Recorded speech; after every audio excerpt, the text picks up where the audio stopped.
Question, तो इसमें question में दिया है कि इन अ क्लास ऑफ 50 स्टूडेंट, मतलब 50 स्टूडेंट की एक क्लास है जिसमें से 24 लोगों ने 60 नंबर पाया है, 16 ने 70 नंबर पाया है और जो जितने बचे हुए उसने 80 नंबर पाया है। मतलब कितने बचे? 24 ने अगर 24 ने 60 पाया है, 16 ने 70 पाया है, तो 50 में 50 प्लस 24 माइनस 16, मतलब कि 10 स्टूडेंट ने 80 पाया। आपको समझ में आ गया ना कि रेस्ट ऑफ स्टूडेंट कैसे निकालना है। यहाँ पे 50 ऑलरेडी दी हुई है, माइनस 24 प्लस 16, तो हमारे पास क्या आएगा 10। जो बाकी बचे हुए बच्चे हैं 10, उन्होंने कितना पाया है? 80 नंबर पाया है। ठीक है, तो यहाँ पे हम लोग लिख देते हैं रेस्ट की जगह पे यहाँ 10 आ गया। अब हमको एवरेज निकालना है। एवरेज आप सभी को पता होगा कि एवरेज कैसे निकालते हैं, सम अपॉन एन, मतलब कि जितनी दी हुई संख्या है उसके अपॉन में जो जिसके लिए हमको एवरेज निकालना है। जैसे कि 50 स्टूडेंट है तो एन की संख्या क्या हो जाएगी? 50। ये आ गया।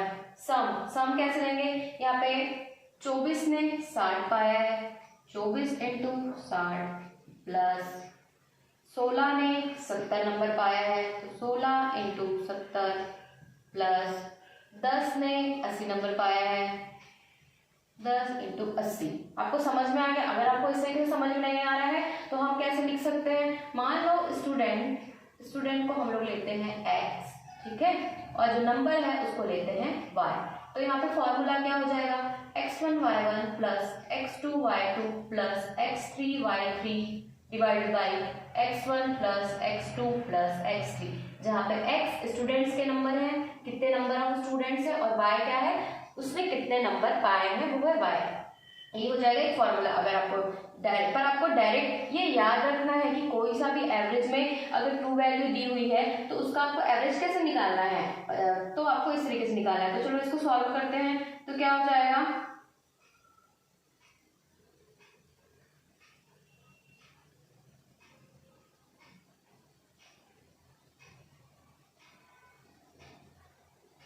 ठीक है, अब इसके बाद इसको सॉल्व करते हैं।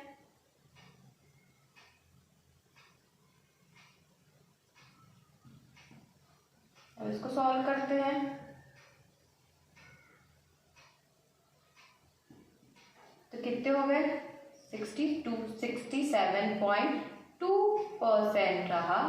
मतलब यहाँ वहाँ जो 50 स्टूडेंट है उनके फिजिक्स का जो स्कोर है वो 67.2 है। ठीक है, अब चलते हैं नेक्स्ट क्वेश्चन की ओर।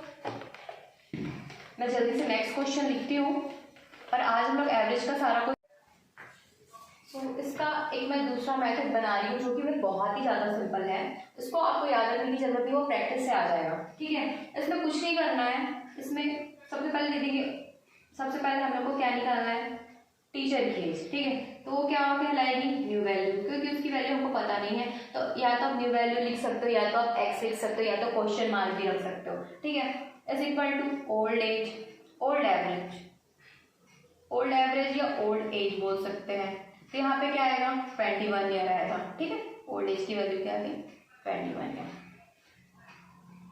प्लस यहाँ पे n plus minus 1। n plus minus 1 क्यों कर रहे हैं? n क्या है? नंबर ऑफ स्टूडेंट्स, किसी संख्या में नंबर ऑफ वर्कर्स, किसी क्वेश्चन में नंबर ऑफ विमेंस। ठीक है, तो n की वैल्यू वही रहेगी। n की वैल्यू यहाँ पे क्या है? 22, यहाँ पे प्लस कर दिए, n की वैल्यू यहाँ पे लिख दिए 22। प्लस माइनस का क्या मतलब है? अगर क्वेश्चन में द एवरेज इंक्रीज्ड, अगर एवरेज इंक्रीज होता है तो आप प्लस करेंगे, अगर एवरेज रिड्यूस होता है या कम होता है तो इसको क्या करेंगे? माइनस करेंगे। तो यहाँ पे अभी इंक्रीज हो रहा है मतलब प्लस करना है, +1। यहाँ पे एक और टर्म आएगी डिफरेंस। डिफरेंस किस चीज का रहेगा? 1 का।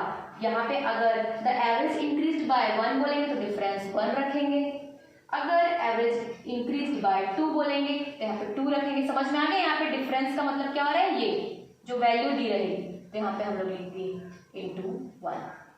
ठीक है, अब करते हैं 21 प्लस 23 इज इक्वल टू 44। ये आ गया न्यू वैल्यू। न्यू वैल्यू मतलब टीचर की एज। तो ये है ना सबसे आसान तरीका। इसी एग्जाम्पल पे मैं एक और क्वेश्चन बनाती हूँ, फिर उसको क्वेश्चन जो मैंने यहाँ पे लिखा है, क्वेश्चन को चले पढ़ते हैं।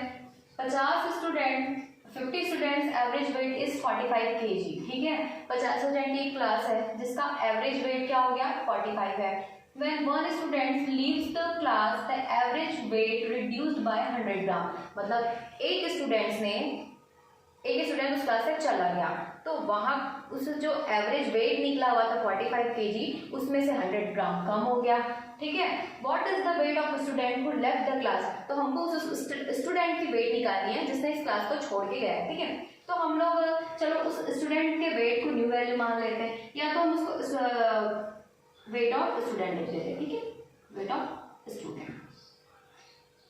अब ओल्ड एवरेज वेट क्या है, जो 50 स्टूडेंट की ओल्ड एवरेज वेट क्या थी, तो 45 लिख दिए, प्लस एन की वैल्यू क्या आएगी, 50 आएगी, है ना। मैंने बोला था एन की जगह पे क्या लिखना है, 50 number of students, 100 number of workers, 200 number of women's, या फिर जितने भी लोग जिसके बारे में हमको एवरेजेस निकालनी है, जिसके बारे में हमको जो स्पेसिफिक फंक्शन निकालना है। ठीक है, तो ओल्ड एवरेज वेट हो गया, एन की वैल्यू 50 हो गई।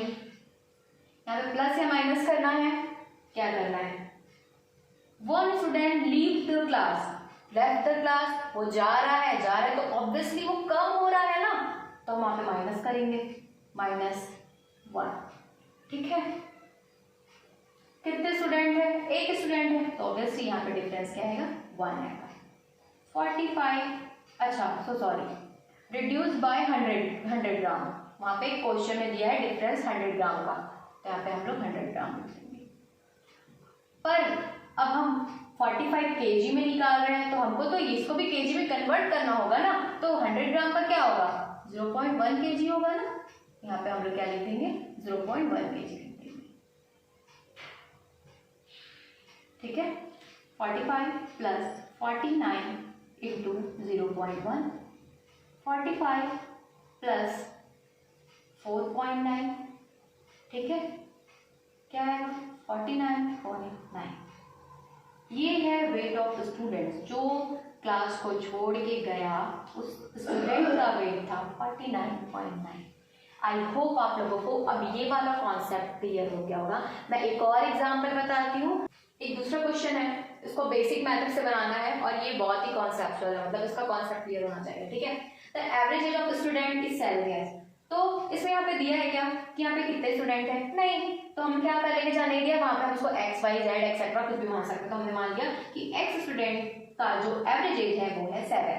ठीक है, and average age of 10 teacher is 50। यहाँ पे टीचर पता है कि 10 टीचर का एवरेज एज 50 है। ठीक है, if average age of group of all teacher and student is 8 years. इसमें क्या हो रहा है, जो पूरे उस ग्रुप में जितने भी टीचर हैं और जितने भी स्टूडेंट्स हैं सबका एवरेज एज 8 साल है। ठीक है, 8 साल मतलब क्या बोल रहे हैं, इसका एवरेज सम कैसे लिख सकते हैं लोग, 8, हमको स्टूडेंट पता है क्या, नहीं, x प्लस टीचर पता है क्या, हाँ पता है, टीचर कितने हैं 10। ठीक है, ये क्या हो गया, ये उस ग्रुप में जो टीचर और स्टूडेंट्स है उसके एज का एवरेज सम है। ठीक है, इज इक्वल टू, अब हमको पता है कि एवरेज सम ऑफ टोटल मतलब स्टूडेंट्स के एज का एवरेज सम कैसे निकालते हैं, 7 इंटू एक्स क्यों, क्योंकि 7 क्या हो गया स्टूडेंट की एज, x क्या हो गई स्टूडेंट की संख्या, प्लस यहाँ पे हमको दिया है टीचर्स 10 टीचर्स इंटू 50। ठीक है, ये ही तो इसके बराबर होगा ना, वहां पे हमको x की वैल्यू फाइंड करनी है, वहां पे बोला है find the number of students. आप लोग को समझ में आया यहाँ पे क्या बोल रहा है, मैं फिर से अलग वे में समझाती हूँ। The average age of x student is 7 years. ठीक है, एवरेज सम ऑफ स्टूडेंट्स ये आ गया, and average age of 10 teachers is 50 years. 10 teachers के एवरेज एज ऑफ सम कितने हो जाएंगे, 10 into 50। ठीक है, if average age of group of all teacher student is 8 years, उस ग्रुप में जो टीचर है और स्टूडेंट है उसके एज का सम क्या हो जाएगा, एवरेज ईयर 8 ईयर। इसको इस तरीके से लिख सकते हैं। अब लोगों को निकालनी x की वैल्यू, आप लोगों को एक क्वेश्चन समझ में आ रहा है। अब इसकी x की वैल्यू निकालनी बहुत ही सिंपल है, 8x plus 80 is equal to 7x plus 500। ठीक है, तो इसको सॉल्व करेंगे, x इधर आ जाएगा 8x minus 7x is equal to 500 minus 80। ठीक है, x की वैल्यू क्या निकल गई 420। मतलब कि कितने स्टूडेंट हो गए 420 स्टूडेंट्स। आई होप आप लोगों को समझ में आएगा, ये बहुत ही सिंपल है, एक बार आप देखिए आप खुद ही समझ जाएंगे कि इसका इक्वेशन बना कैसा है। ठीक है, मिलते हैं नेक्स्ट वीडियो में, बाय बाय।